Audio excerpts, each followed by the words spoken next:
കാർഷിക മേഖലയിലെ വിജയങ്ങളിലൂടെ കാസർഗോഡ് തൃക്കരിപ്പൂരിലെ ആർ നാരായണൻ നാട്ടുകാർക്ക് നിത്യഹരിത നായകനാകുന്നു.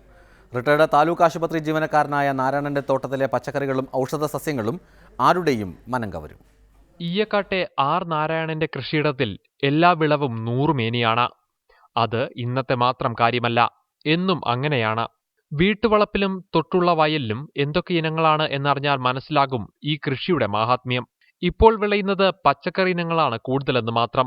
പയർ, വഴുതന, വെണ്ട, നരമ്പൻ, കക്കിരി, വെള്ളരി, തക്കാളി, വിവിധതരം ചീരകൾ എന്നിവയൊക്കെ ഇപ്പോൾ വിളവെടുപ്പ് കാലമാണ്. ചെറുപ്പകാലം മുതൽ കൃഷി ചെയ്യുക ജീവിതചര്യയാക്കിയ ഈ 58കാരൻ നെല്ല് മുതൽ മധുരക്കിഴങ്ങ് വരെ കൃഷി ചെയ്തു വരുന്നുണ്ട്. വാഴയും കപ്പയും പ്രത്യേക സ്ഥലത്ത് കൃഷി ചെയ്തു വരുന്നു. പച്ചനെ സ്നേഹിക്കുന്നത് പറഞ്ഞാൽ എനിക്ക് ഭയങ്കര ഇഷ്ടപ്പെട്ടൊരു സംഗതിയാണ്.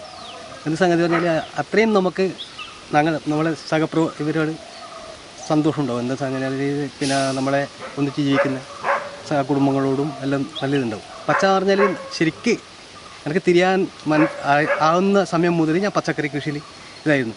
കരിനുച്ചി, നീലാമരി, വാദം കൊല്ലി, രാമച്ചം, വിഷപ്പച്ച, പനിക്കൂർക്ക, മഞ്ഞൾ തുടങ്ങി ഔഷധച്ചെടികളുടെ നീണ്ട നിര തന്നെയുണ്ട് വീട്ടുവളപ്പിൽ. പഴവർഗ്ഗങ്ങളിൽ പ്രോട്ടീനുകളുടെ കലവറയായ മുള്ളാത്ത, ചെറി, പപ്പായ തുടങ്ങിയവയും സ്ഥാനം പിടിച്ചിട്ടുണ്ട്. പുലർച്ചെ 4-ന് കൃഷിയിടങ്ങളിൽ ഇറങ്ങിയാണ് ദിനചര്യ തുടങ്ങുക.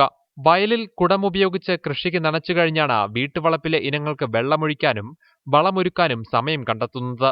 എന്നാൽ കൃഷിവകുപ്പിന്റെ സഹായങ്ങളൊന്നും ഇദ്ദേഹത്തിന് ലഭിക്കുന്നില്ല. തൃക്കരിപ്പൂർ ഗവൺമെന്റ് താലൂക്ക് ആശുപത്രിയിൽ നിന്നും കഴിഞ്ഞ വർഷം വിരമിച്ച നാരായണൻ മികച്ച സാമൂഹ്യ പ്രവർത്തകൻ കൂടിയാണ്. റിപ്പോർട്ടർ, കാസർഗോഡ്.